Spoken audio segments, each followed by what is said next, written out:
All right, we are live for an IPS Evening Deprogram 324-2024. Kind of a follow-up to our review of the latest Skull and Bones 322 ritual. And I believe now there's a slogan out there. I think it's 322 Morns or Moscow Morns 322. So we did a review, and following that, I went into the Discord server, or rather the Gilded, and a number of our researchers have dug deeper and deeper, and it's been going on all day, into what you could find to be, obviously predictive programming.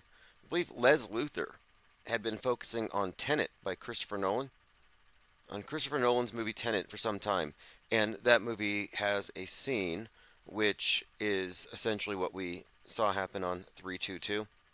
And we are the only, organized large think tank that exclusively examines media from this perspective. And so here we are looking at what is, as we would describe it, psyop entertainment.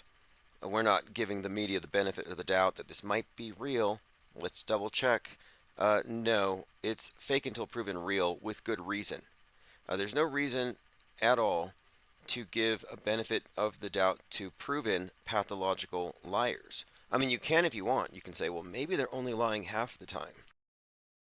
But if you say that, then it indicates you may not understand exactly how the lie world order works with its monolithic media and how our governments are actually singular. It's just one government. We have one space program. They all share the space station. They all share in the big world view shaping lies, and that includes psychological operations, perception management stunts, hoaxes, psyops, uh, illusion warfare, mind war, all of the above. And if you're not accounting for the existence of any of this in your assessment of the news, you're lost.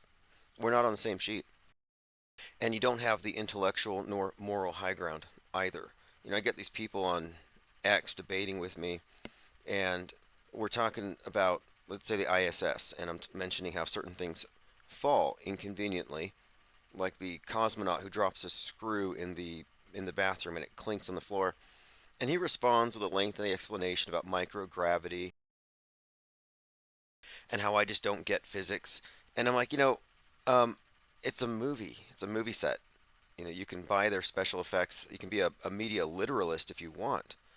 And he seemed to think that he had kind of pushed me into the position of losing an argument, so saying, therefore, it's a special effect. And I'm like, no. My basic presupposition is that the space program is a reality TV show and has been this entire time. I'm not debating real or fake. And that's not just with the fake news above, but that's what I also say about the news on the ground. We never approach it with, is this real or is it a false flag? No, it's prove it's real because we know what media is. We're on the other side of the screen. So Trutherville is obviously lost in the mix right now. Could it have been the intelligence agencies? Is it an inside job? All the usual stuff, but none of them begin with the subtractive perspective. The what can we take away because we cannot verify? None of them are applying any of the skepticism they did to what happened on 10/7, and even then it was selective. They only saw the other side's propaganda as fake. Okay, so let's see what we have here.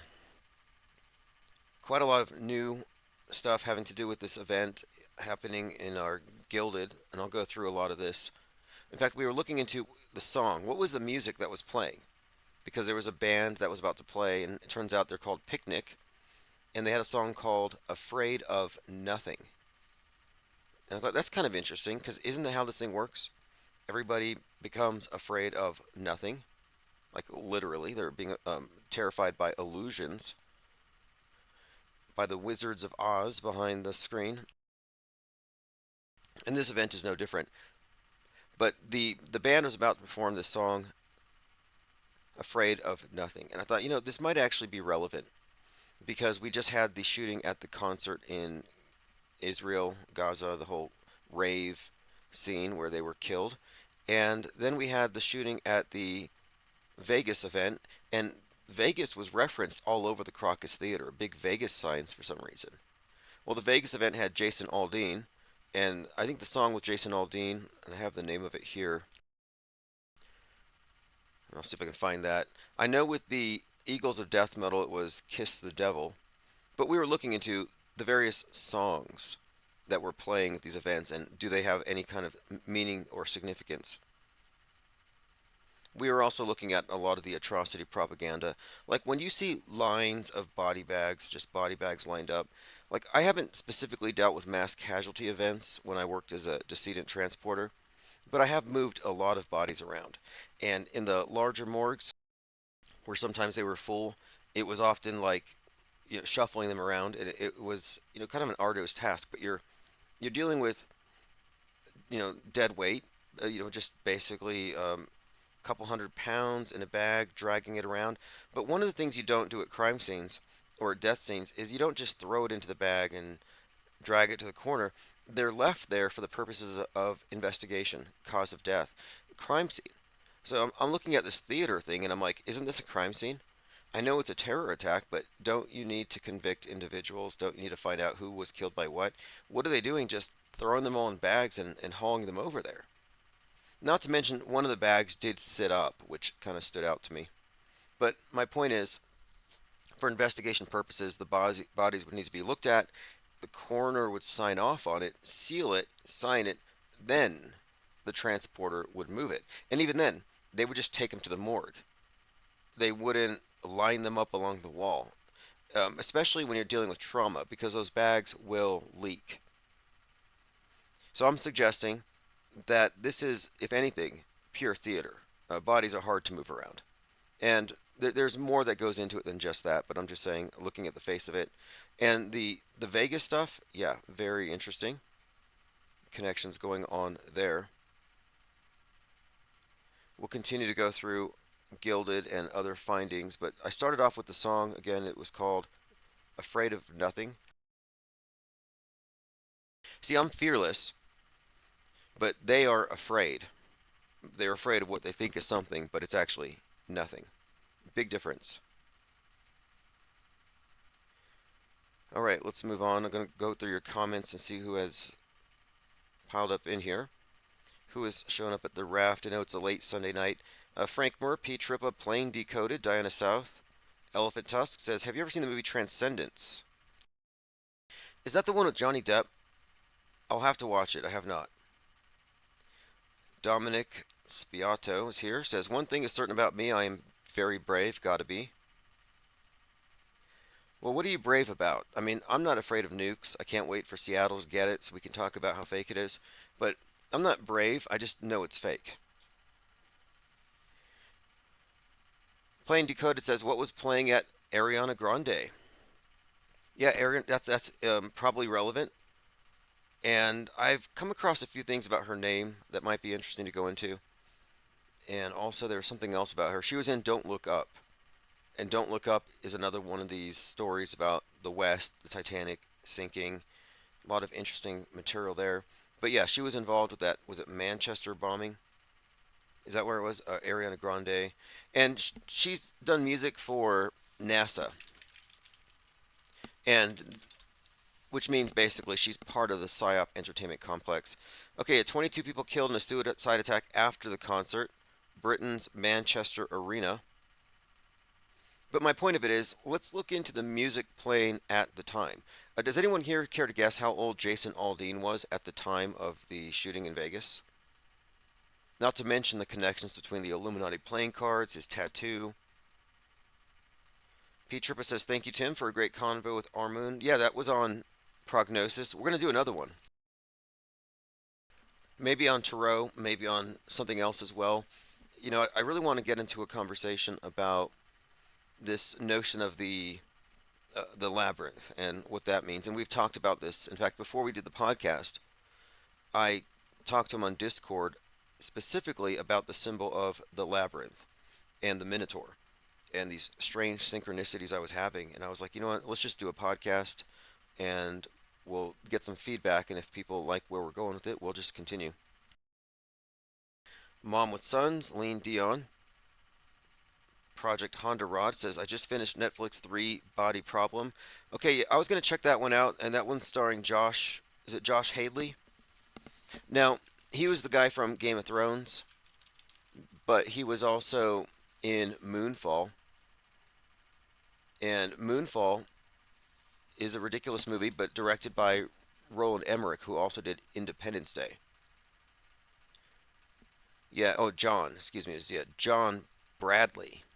So John Bradley was in Moonfall, which had some fascinating stuff connected to it symbolically and specifically the visuals of sky architecture falling, satellites, basically. When the sky falls, well, we have the visuals for it. You see, when planes fall, they say, just like Leave the World Behind. When Twin Towers fall, they say, just like Independence Day. When satellites start falling, which should be soon, and I have some tips on that, when that happens, they're going to say, just like Moonfall. Interestingly, on the anniversary of Moonfall's release date, the US shot down that Chinese space balloon, or that Chinese satellite balloon. What was it? A spy balloon? A sataloon. Side note, I believe that satellites are all sataloons, and they could easily drop them all in some concerted way, which would be dramatic. But when they drop satellites from the sky, when Putin shoots them down, whatever happens, they're going to compare it to Moonfall. Yeah, you're correct. Elephant tusks, Diana South. The answer is 33. Jason Aldean was 33 on 10/1/2017 during the shooting. Now, that actor I just mentioned, John Bradley, he was the star of Moonfall. His character was agoraphobic. He kept having to take pills because he knew the moon was going to fall. And this was very similar to the character in Don't Look Up, which I mentioned a moment ago, where the main character was also a scientist with agoraphobia who had to take pills, and he was played by Leonardo DiCaprio. Interestingly, both John Bradley and Leonardo DiCaprio's character are these disheveled scientists with glasses who are agoraphobic, the Noahs of our time. Because if you knew what they knew, these scientists, climate scientists, you would have anxiety too. You would be afraid of the sky. Final pop quiz question. Does anybody care to guess how old John Bradley was at the time of Moonfall's release? And this is significant because in the movie, he is a sacrificial hero. He saves the world at the cost of his own life, and he transcends in a way, merges with the AI that lives inside the moon, all kinds of stuff. But my point of it is, he played a savior of the world, and he was a scientist savior. And of course, yes, he was 33 at the time. Project Honda Rod says, let's say it all together, 33. Elephant Tusk says 33 in chat. Yes, in that channel there is, but there's actually about 150 listening now on all the channels combined, including Rumble. Jake the A-hole says, Tim, I tried the Bing image creator. I was attempting to create a pic of the James Webb telescope in a Hollywood studio, and it was blocked and it wouldn't create the image for me. You know what's fascinating is I've been describing the way they manage the alternative thinkers with the term guardrails. As in, you think about something, you don't believe it, so you keep on looking and researching, and they have an explanation ready to catch those who are thinking too much. Oh yeah, you're right. Your instincts are right. They are lying, and here's the explanation. And I call these guardrails. And they put guardrails there to keep people from seeing the big picture. Well, interestingly, the term guardrails has been brought back up with regard to AI. They are putting guardrails within the AI to prevent people like Jake the a-hole from creating ideas that might be disruptive to the status quo. I've been saying, and I suggested this years ago. I said, hey, let's start a space agency. We'll call it Saturn X. And we will just recruit the best CGI experts, and we will create simulations of rockets in space, and we will convince our investors that we're putting CubeSats in space, and we will periodically provide them pictures of the Earth from space from our CubeSats, which they can't prove don't exist, which raises a very key point about NASA. It's unfalsifiable. It's not scientific evidence if it's unfalsifiable. Just saying. But yeah, they have already lobotomized the Bing image creator. Says it lets me create a clown driving a Tesla in space, but not Elon. Interesting. God was bored says, I tried to get Bing to create a picture of Jimi Hendrix and it told me I was breaking the rules. This must be because of that Taylor Swift thing. And this is how little I care about her. When I heard that there were AI generated pictures of Taylor Swift spreading throughout the internet, I didn't even look them up. I couldn't get myself to care. But my point of it is, I knew it was an agenda. One, getting everybody to think about her, but also to show us a celebrity victim of what happens if we just let these image generators run amok. So, of course, they're going to be blocking people, blocking concepts. In fact, they even said it was because someone made Mickey Mouse hijacking a plane, crashing into the Twin Towers, as the reason why Bing had to be lobotomized. This was last year, October. Disney has no comment on Microsoft AI's generating of a Mickey Mouse. Microsoft forced to lobotomize Bing AI after this 9/11 image, and it's a good image too.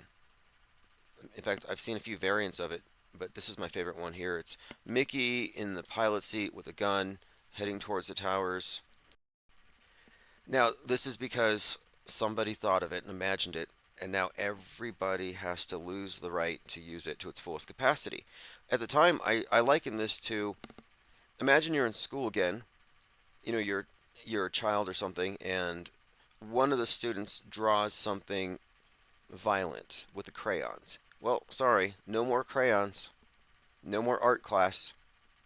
Outrage over horrific Mickey Mouse AI image. Like, what if I had created this image with acrylic paint?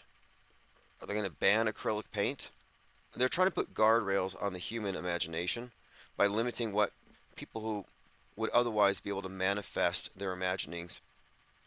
They're putting guardrails up to prevent them from being able to do so. But there's workarounds. There's always workarounds, and that's what they're trying to figure out. I was thinking about this tonight. There's got to be some sicko billionaires out there who have privately contracted their own proprietary software to do pretty dark stuff, I'm sure. Elephant Tusk says John Dee's journals written between 1583 and 1608 mention the Emperor of the World ruling from Antarctica. If you could find me the reference for that, I've been studying his work recently, and I find it very compelling. I'm trying to find some more scholarly information on whether he really believed in the Copernican revolution, because he was an advisor to Mercator, or if he still adhered to the worldview that you would expect him to have based on his practices, his spiritual practices, what is referred to today as Enochian magic. And this idea of astral traveling, astral planes, not astral spheres. Very interesting stuff, but my point of it is, he's an interesting character, and I didn't know he had mentioned Antarctica, but interestingly enough, what he did mention, and I'll bring this up right now, rather, Mercator mentioned it to him. There was a letter between him and Mercator. Their correspondences are very well recorded, and they talked about a rock, the black rock at the magnetic North Pole.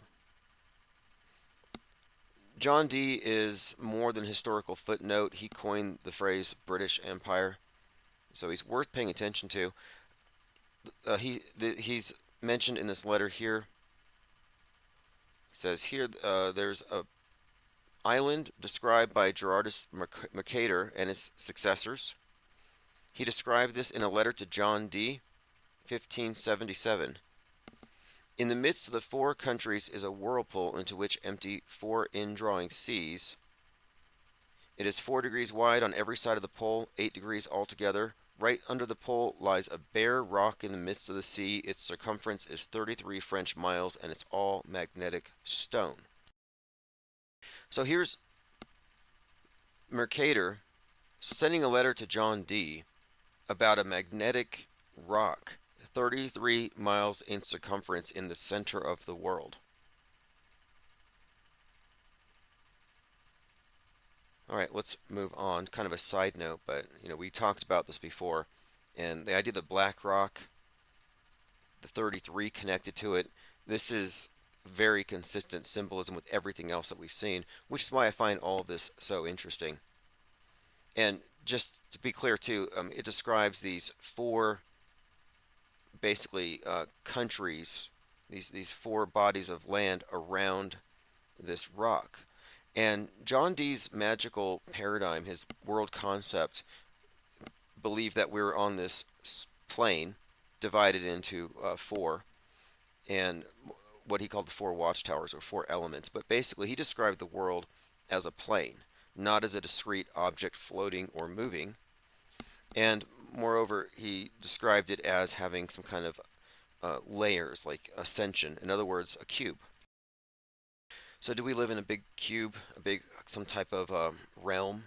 Maybe it's not even appropriate to describe it as having a shape. People talk about transcendent realms like heaven, etc. What shape is heaven? Is it a sphere surrounding the ball, or is it outside that concept? Nicholas Pitts says lunar eclipse in 33 minutes will last 4 hours and is visible from the entire continental U.S. Eclipse coincides with holy Hindu holiday. Hindus believe the shadow object Ketu causes the lunar eclipse.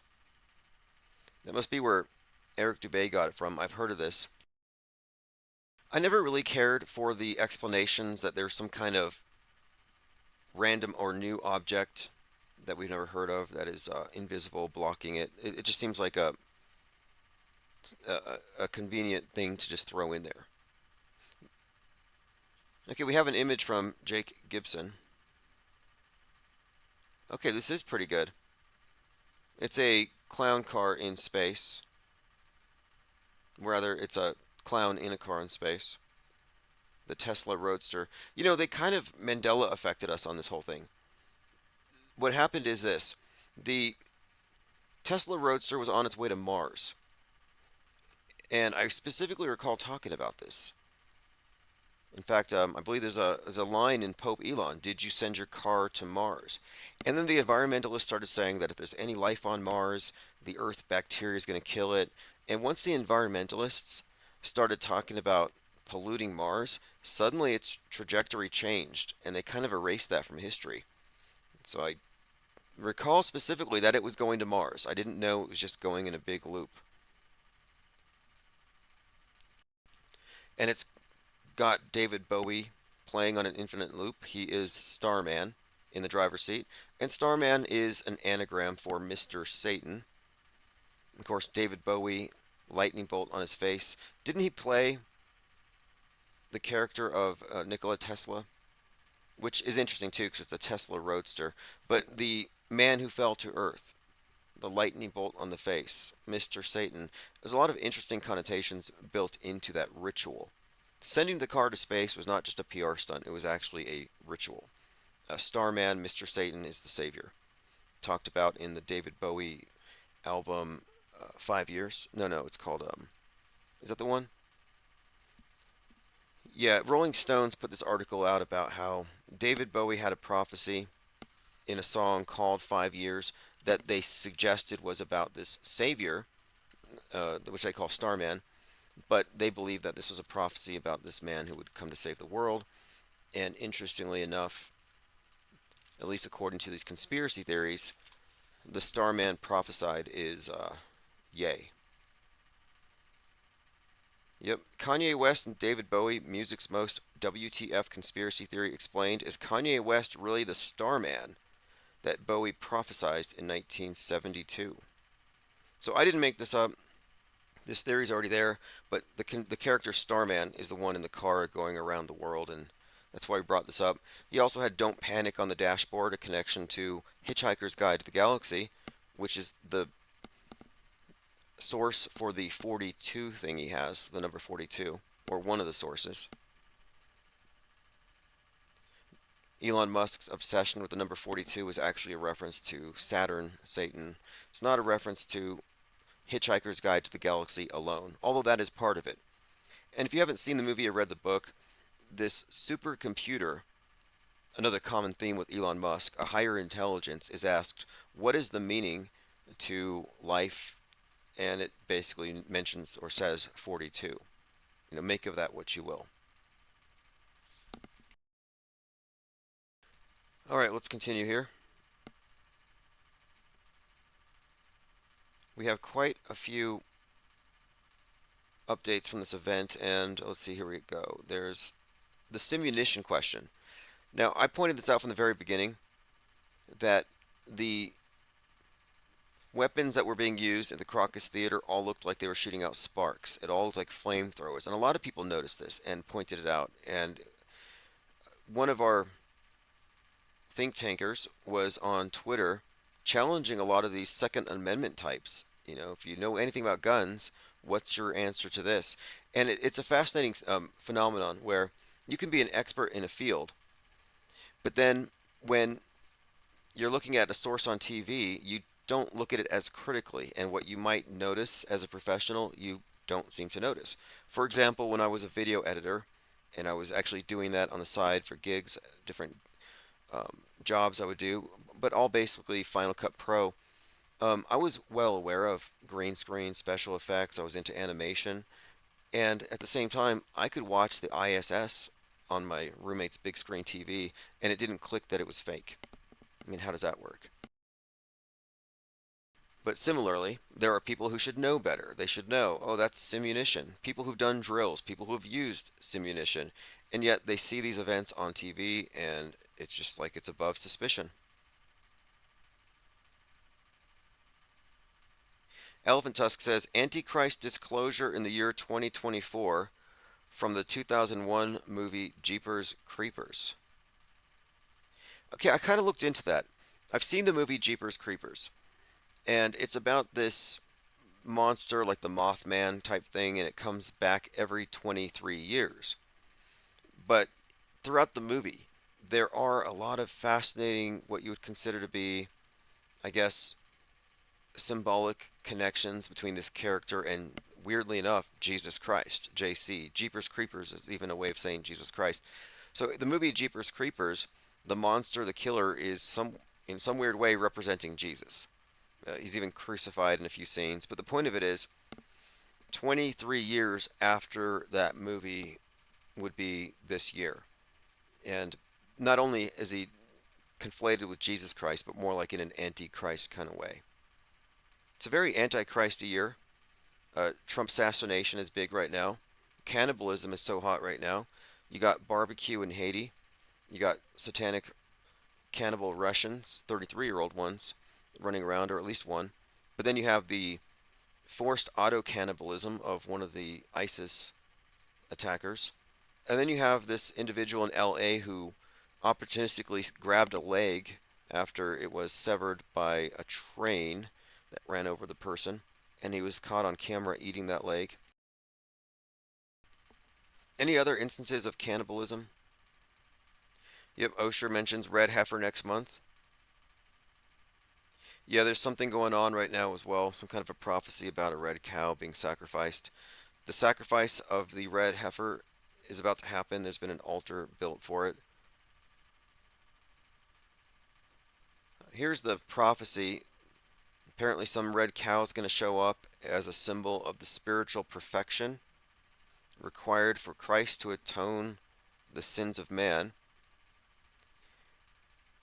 The law of the red heifer. Do we know when it will be sacrificed? A lot of people are talking about it.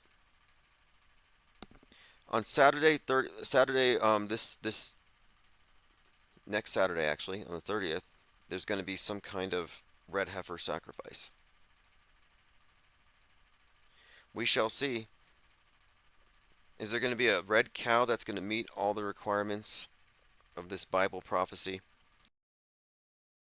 Here, I have a few videos on the topic. The altar is built and the priests are ready. Let me go ahead and pull up a little bit of video content on this, just in case you haven't heard about this. And there's a lot of normies who are talking about the eclipse. Eclipse prophecy mania. The eclipse is going to somehow validate that America is God's chosen country. Like America is truly Israel and MAGA are the real Jews or something. It's all twisted, but let's listen to this for a minute. This is the altar is built, and the priests are ready for the red heifer sacrifice in Israel. Sorry about that. Dramatic intro music. To be precise, some Jews and Christians believe they're the key to rebuilding the historic Jewish temple in Jerusalem and to beckoning the Messiah. To understand, you have to go back nearly 2,000 years when the ancient Romans destroyed the last temple in the city. To rebuild it, these believers point to the Bible's book of Numbers. It commands the Israelites to sacrifice a red heifer without defect or blemish, and that has never been under a yoke. Okay, so that's the story. There's got to be a red heifer with no defects or a blemish that has never been under a yoke, and once this is born, they will sacrifice it and build the new temple. Lean Dion says, New Scientist recent article on cannibalism removing its taboos. Yeah, I've seen this attempt since really 2021. There's been a lot of this stuff, Soylent Green. They're getting us ready for Soylent Green. Now, someone, Elephant Tusk, said something. I see this a lot. He says, anyone who eats McDonald's is a cannibal, unknowingly. I've heard that many times. In fact, I know people who, I've confronted people about this. There was someone who said, well, I don't know about everything, but it's definitely in the breakfast burrito sausage. So I was like, what, you get it with bacon then? But if you really believe it, I was asking this person, why aren't you calling the cops? Like, if I thought my neighbor was eating my other neighbor, I would call the cops. Like, if I lived near Alex Jones in Austin, I'd probably call the cops for all the times that he's discussed eating his neighbors. I wouldn't live near him for that reason. But my point of it is, if I see cannibalism, I'm taking action. I'm calling the cops. And yet, here there are people who say, like Elephant Tusks, you think he's ever called the cops? And I'm not trying to point him out specifically, but there are chemtrail believers who fly on planes. It's like, you believe that they're genociding us with chemtrails and you're on the planes? You are complicit. And if you believe that McDonald's is putting baby meat in the burgers and you're not telling anybody and you're not calling the cops, then you're almost just as bad as the people doing it. Like, don't you feel like you should be outside of a McDonald's with a sign saying, don't eat here, it's baby meat?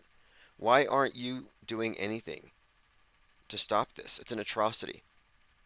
So again, if you think that McDonald's has baby meat, why aren't you doing anything about it?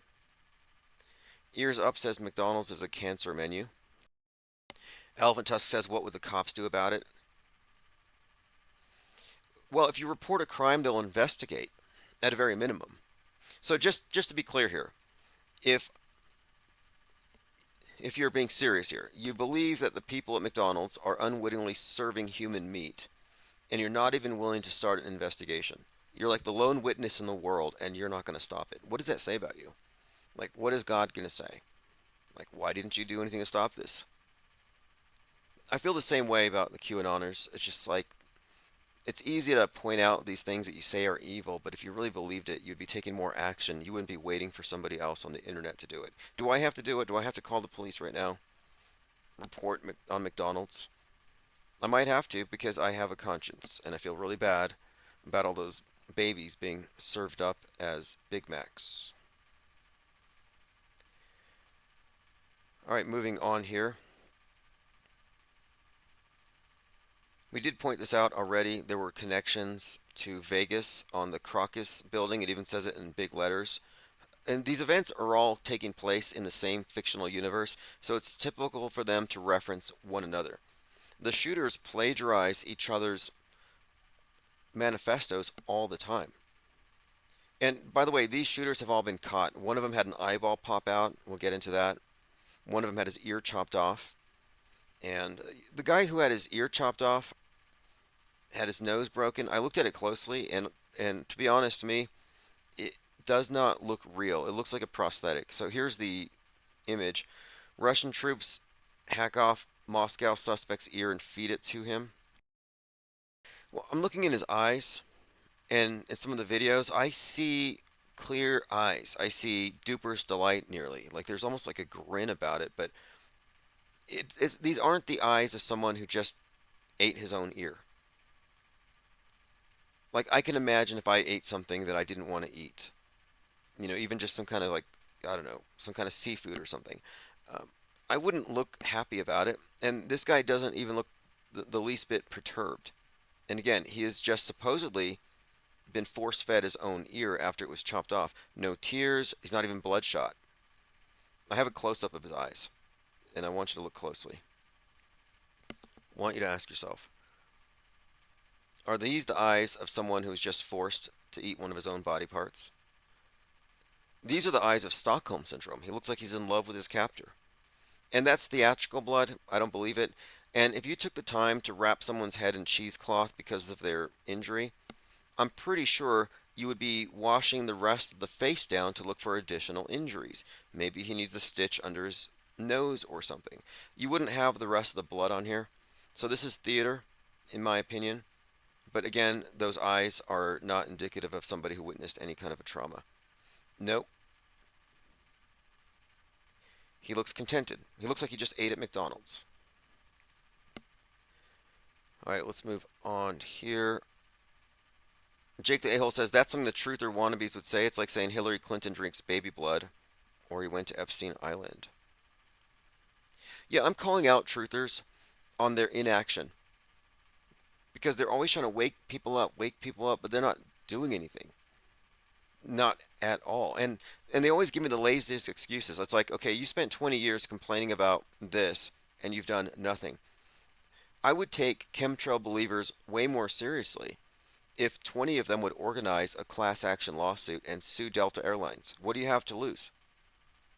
You will blow up the question. You'll get people to look into it closely, and you might even save the world. But no, none of them will do it. They don't have any kind of initiative.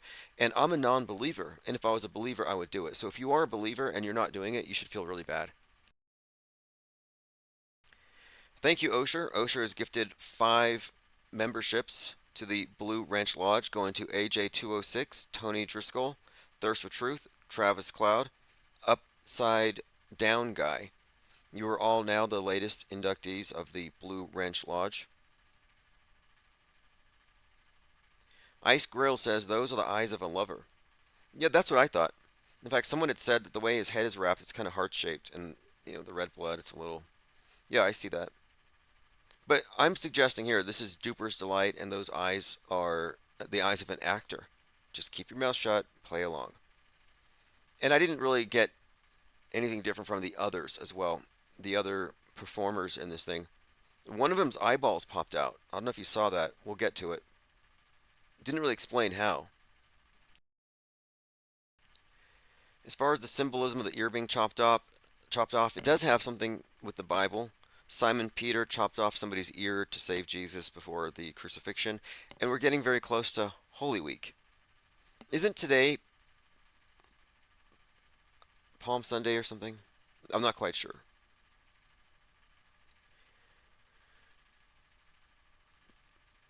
Okay, moving on. I still have a lot more other stuff to get into, but this is too important right now. Poker and politics is one of these anti-conspiracy theorist types. And the anti-conspiracy theorist types are interesting because they do point out what's wrong with Trutherville, but they're doing so from Normieville. And when Normieville calls out Trutherville, it doesn't tell you anything, and vice versa. They're asleep, those guys are awake, but really when it comes down to it, they're both asleep. One of them's having a nightmare version of the story. But Poker and Politics says, these people think nothing that happens in our world was real. If they were alive in the 60s, they would have said the Zapruder film was fake and that JFK didn't get shot. Now, I agree with him, but he's correct about this. The Zapruder film was fake, and JFK didn't get shot by Lee Harvey Oswald. He got shot by Stanley Kubrick, and it was a movie. And in all likelihood, what you see on the Zapruder film was a dummy. They have been faking the news at this level for a long time. And these aren't just disparate events. These aren't, hoaxes once in a while, psyops once in a while just to stir the pot. No, this is every day, all day. The big, colorful, spectacular, bloody, explosive psyops kind of tend to get all the attention. And that's where you get these carnival barker types like Alex Jones running laps around this or that event. So you got a forest of fakery, but he's going to run laps around Sandy Hook and around 9/11, and that's it. And so truthers hyper focus on chemtrails and 9/11 and Sandy Hook and chemtrails and 9/11 and Sandy Hook, and they never see the big picture. And then you're calling it out, and you're like, "Oh, look, 50 other events here are fake," and they're like, they look at you as though you're just an auto hoaxer. You just think everything's fake. No, that's not true. I know that the internal concept of the world is largely augmented with fakery by design.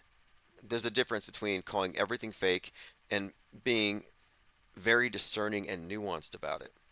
And it's way better to be nuanced about determining what is fake and not than just believing everything to be real. So the next time somebody says to you, you think everything's fake, your response should be, are you asserting you believe everything's real? And once they accept that, then you can hold them to that standard. I think it's hilarious when people say, I believe in the moon landing. It's like, well, what do you think about petrified wood presented as moon rocks? What do you think about, and you just list off things, and you find that the people who truly believe this stuff don't even know what they believe in. Like a lot of religious people that don't read their Bibles. They believe the Bible. Have you read it? No. They believe in the moon landings. Have you looked at all the evidence that might suggest it's just a movie? Obviously, no.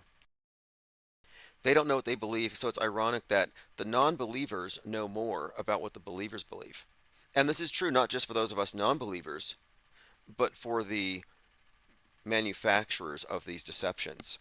The ones who are deceiving and laughing and manipulating and controlling,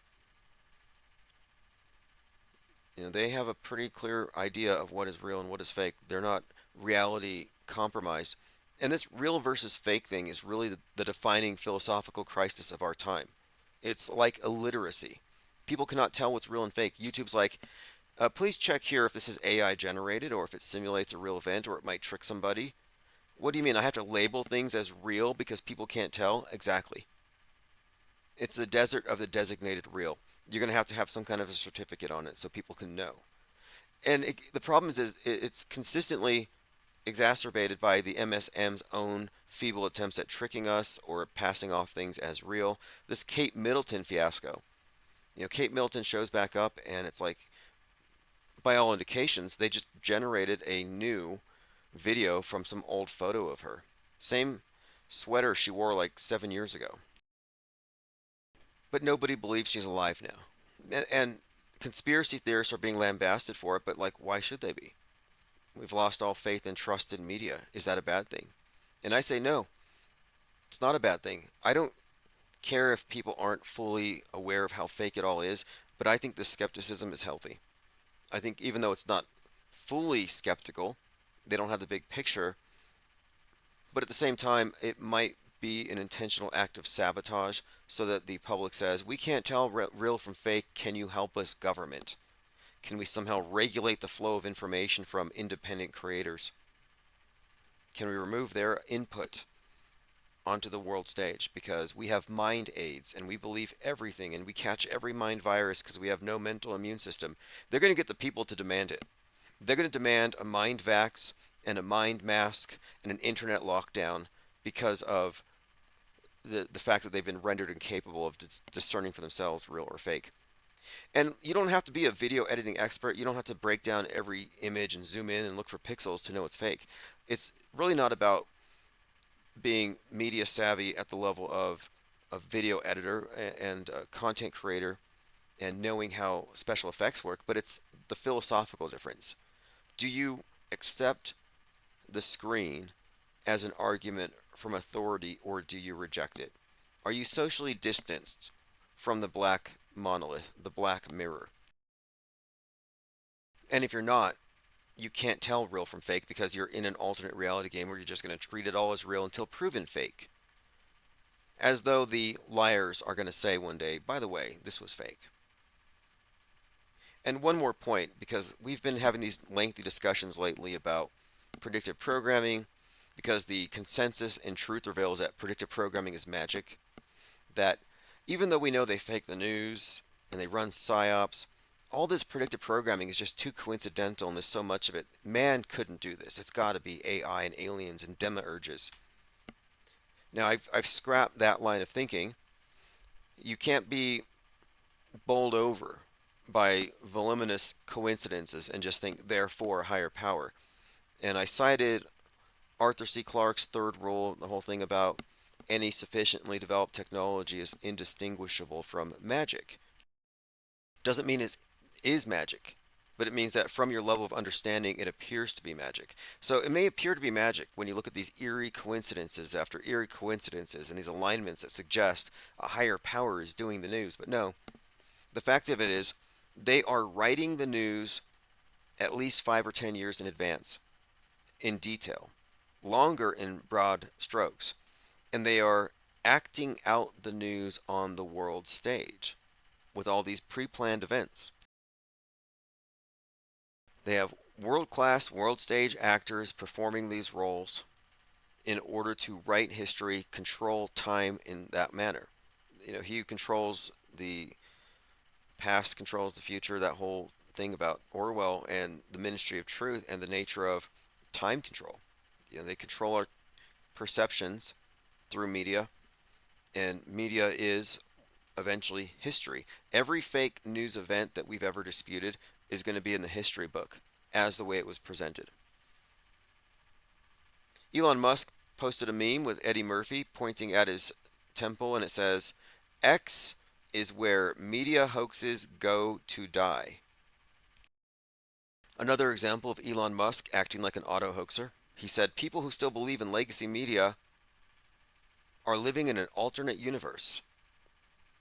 Or he said, I can't believe people still believe the news is real. Like, where is he getting this from?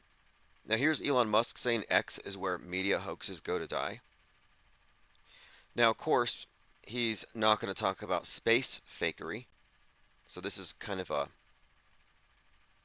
attempt, possibly, at maybe giving the appearance that they are indeed deconstructing the media, but they're not deconstructing alt media. You see, from an alt media perspective, taking out the media looks like they're doing truther work, but they're not deconstructing their own fakery. They stand on an edifice of fakery. It's fake calling fake fake. So this is all, again, just par for the course. And one other point, though. X is now the world's largest limited hangout operation. A limited hangout operation is basically this. The intel agencies, they know something's going to leak. So what do? They leak it on purpose and they get ahead of the leak. So they know who knows. So we have this valuable secret. Let's reveal it in a distorted and harmless fashion and attach it to a bunch of BS. Let's nullify it with BS. And then let's find out who finds this information valuable and see what they do with it. Once that happens, they know who knows. Then they can manage who knows. They can control the flow of information. Well, now X is the world's biggest limited hangout. So go ahead and publish on X. Tell them what you know. Tell them what you've deconstructed, because now they can fix their game. I mean, we've been doing this for them for a long time. Phone is open again. I just opened it. 505 349 0420. Lean Dion says the little ear prop was noticeable in the footage. Yeah, when they went Mike Tyson on the ISIS guy's ear. It's a Mandela effect, apparently, because they believe they saw the entire ear of Evander Holyfield getting bitten off, which didn't actually happen. You did see him spit out his mouthpiece. But that didn't stop Iron Mike from producing THC gummies shaped like Evander Holyfield's ear. If I was friends with that ISIS terrorist, I would probably get him a bag of those. Mike Tyson ear, I think it's called THC bites. Mike bites. Yeah, Mike bites.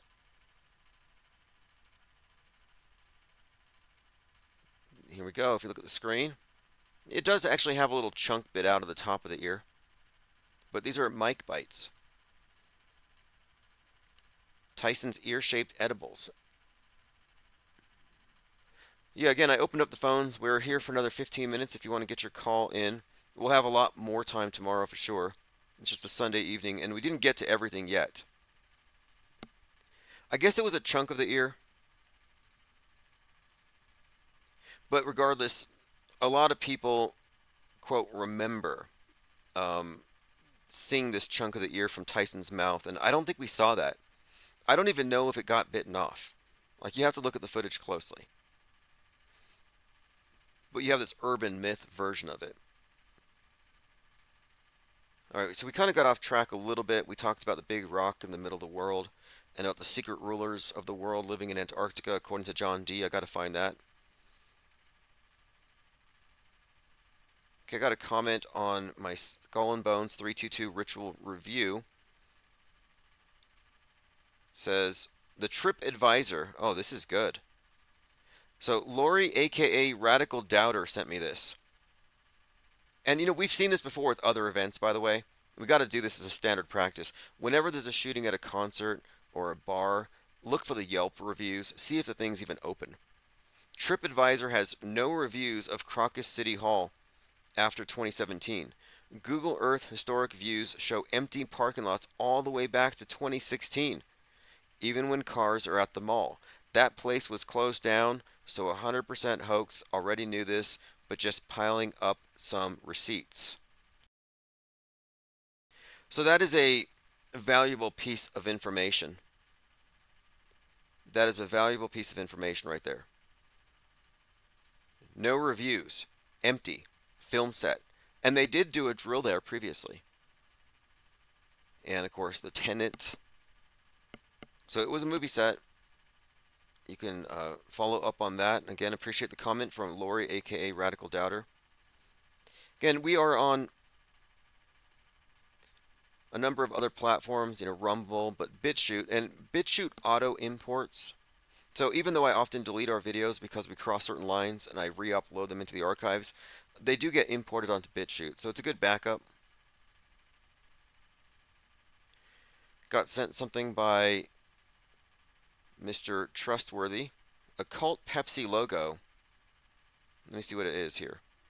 Okay, Pepsi. How many of these hockey players know the word Pepsi comes from Apep, the Egyptian god of destruction and evil? Pepsi means the eye of Pep, and if you look at the logo, it's a serpent's eye. So the Pepsi logo does kind of look like a snake eye now that I'm looking at it. Is it the eye of a Pep?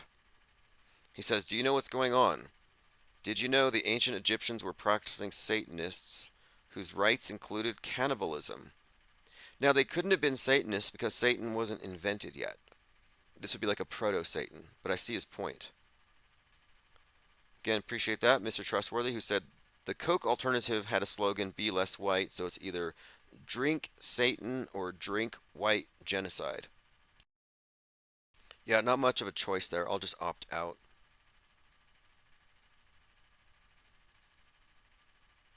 Okay, moving on here.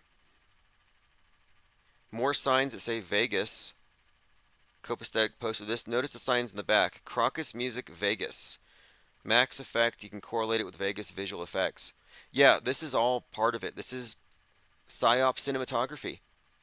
When we're talking about these things, we're looking at these things as movies, and this is cinematography. And this really is also all of the aesthetics of movie magic are brought into it, and referencing other PSYOPs is a common thing, and it does bring stuff back because then they tell stories about it. Like, hey, look, the shooting here at, and I believe that one was in Nashville, where you had Audrey Hale shot up that school, Covenant. They said the Covenant shooting looks just like Sandy Hook. It's like Sandy Hook all over again, and it was a right-wing Sandy Hook. And if you look at the photography, you had children holding hands in a line going across the parking lot. It was almost like they templated the photography off of the other event. They do the same thing with, like I mentioned, King Super, the King Super shooting. They said, oh yeah, this was retaliation for Christchurch. And that was 3 days after the shooting in the massage parlors by some white nationalists. They called them the parlor shootings. And again, the parlor shooter was a tie-in because of his motivation. My point of it is we're just talking about how all these things take place within the same fictional universe, which makes it very easy for the media to connect these things. Dr. Bloom says, I love this show. Thanks, Tim. Thank you for joining. And Dr. Bloom's over at DLive, another place where you can listen. And if you haven't subscribed yet to the newsletter, please do. Yeah, go ahead and call in, Dominic. I have my phones open, 505-349-0420. If you get on the newsletter, you'll get the archives, and the archives on the Substack now provide the transcripts. And the transcripts are clickable, so you can click and it'll go right to that part in the audio. All right, let's move on. Let's see. Gematria 101 says Pepsi upside down is dead. Interesting. I heard it stood for Pay Every Penny, Support Israel. I've heard a lot of things. I heard that there's baby meat in McDonald's. Now, the Monster Energy drink, that one is blatantly satanic. 666, Unleash the Beast. They don't even hide it anymore. Lean Dion says multiple links to Russian terrorist shootings in the Call of Duty games. Yeah, thanks for bringing that up. I actually took note of that post you had put in Gilded. Here it is. The original Call of Duty Modern Warfare 2 in 2009 made waves with its harrowing No Russian mission, but 2023's Modern Warfare 3 may be worse. Quote, it felt real too real, like something I'd seen before because I have on the nightly news, especially recently. Art imitates life, but life imitates art sometimes. And Call of Duty has always been inspired by real world events, but this one's not sitting right with me. And this is from an article.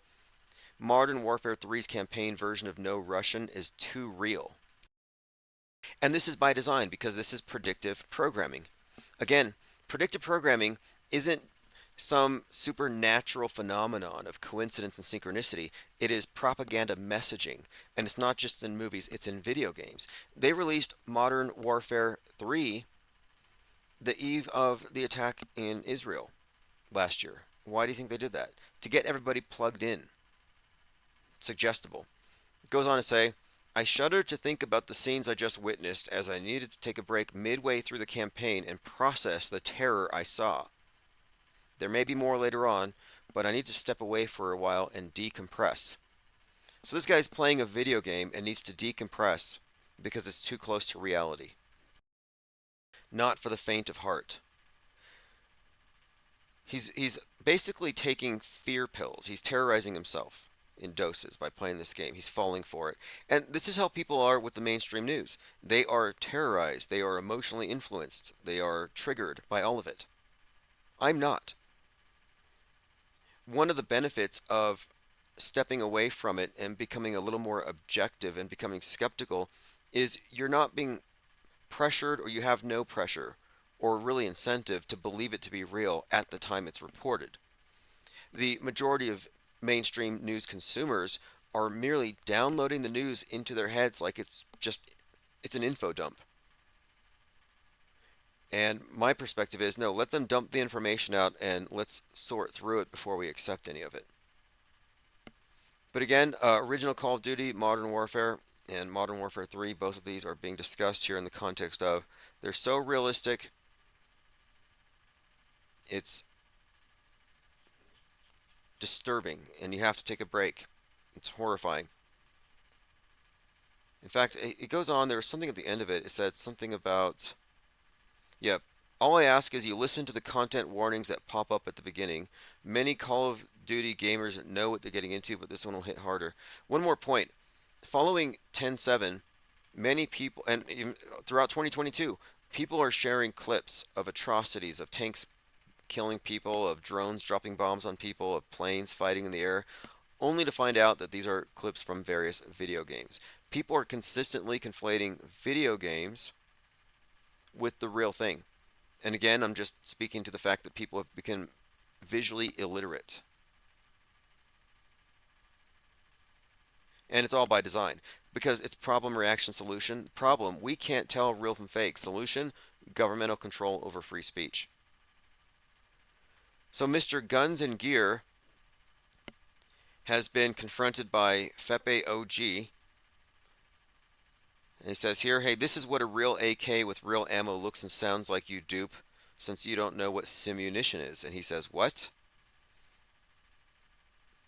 And Fepe OG says to Mr. Guns and Gear, can you do a video on Simunition? So Simunition, or simulated ammunition, is what they use at these hyper-realistic school shooting drills. It can leave welts, but it looks and sounds qualitatively different than the real thing. And so you have these gun aficionados who aren't processing fake gunfire as fake. Why is that? Okay, I wish we had a bit more time. We will have a lot more time tomorrow for sure. Mizell says we should have a class or session on how to see the fake. Yeah, you know what? The subject of fakery and seeing through it, it's worth looking at. And also, I think it's important to kind of contextualize what we're looking at, and by comparing it to the real thing in every instance. So, for example, if you had a real shooting massacre, would you really have minors putting their faces on TV and describing what they saw, even if the killer hasn't been caught yet? No, you wouldn't. It's an investigation in progress. They would have to sign waivers. Eyewitnesses to murders or mass killings would be advised probably not to put themselves out there if the killer's still on the loose, assuming there's only one shooter. Every single one of these events is treated in a certain way because they know what it is because they're producing it. If it was a real thing, you wouldn't open the scene for media that quickly. Like you have a shooting at a supermarket. Hours later, the news is there. Oh, look, this just happened. It's like, how do you know there's not a second shooter or a third? How do you know there's not an army coming? And my point of it is, they have foreknowledge because they write these things. They're not treating these things like real crime scenes in any sense. Mazel says, you studied it in school. Most of us have not. Right. Yeah, well, this visual illiteracy problem is bigger than just that now because the fakery is getting so good that even if you're trained in it, there's going to be a point where you won't be able to tell. So now it's really about recognizing the context of it, as in everything coming from the screen needs to be looked at objectively. There has to be something else to substantiate it. And that shouldn't be hard to do. It really should not be. The bar is not that high. Provide evidence for your claims, especially when these claims are extraordinary. Where's the multitude of cell phone videos to corroborate with what they have on the news feed? So you have a couple of videos like an anonymous flip phone walking down the street in a haphazard way, showing you a bunch of bodies piled on the ground, not stopping to check a pulse, not stopping to turn anyone over, just walking through like we see on all these events. Well, shouldn't there be a few other videos, maybe on at least one of these events, because everybody has a phone? But no, you just have what gives credibility for a lot of people, what appears to be eyewitnesses. And it's all false eyewitnesses. You have crisis actors who lie, and then you have people who just provide false video.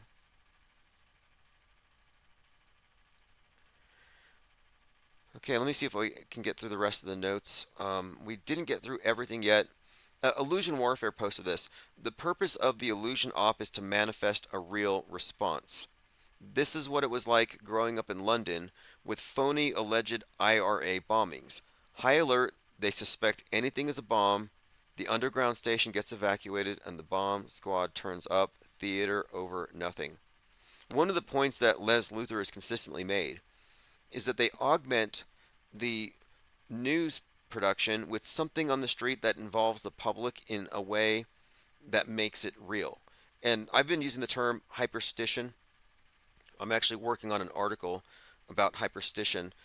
What I'm calling the world stage is a closed system of ideas, but it's also a hyperstition-based reality. So the definition, it describes self-fulfilling prophecies that come true and spread. Now, this is a portmanteau. It's a combination of hyper and superstition. So it's like a superstition, but it becomes true because of the feedback loop and consensus agreement. And this phenomenon includes things like school shooters or suicide bombers. These things may not exist in reality, but they've made it exist in your minds through entertainment, media, and psyops.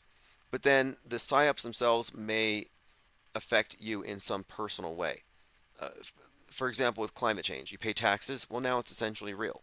You have to go through hyper realistic school shooter drills. Well, now school shooters are real. There are many different examples of what I would consider to be superstitions that are given a reality and are used as a basis for regulation, for taxation, for various forms of control. But my point of it is there's a process to creating what I call hyperstitions, and many of the things that we call hoaxes and psyops are there to create these things that stick with us. And I can point to many things that I would call hyperstitions that are fed, that are maintained, that are financed, that are paid for, that are spread intentionally. You could easily make the case that religions consist of hyperstitions and or even just superstitions, but the fact that people pay for it and reinforce it in their echo chambers makes it more than a mere superstition. But given that the mainstream media has supplanted and replaced the old school religions, you can kind of see where I'm getting at here. That we live in a hyperstitious reality.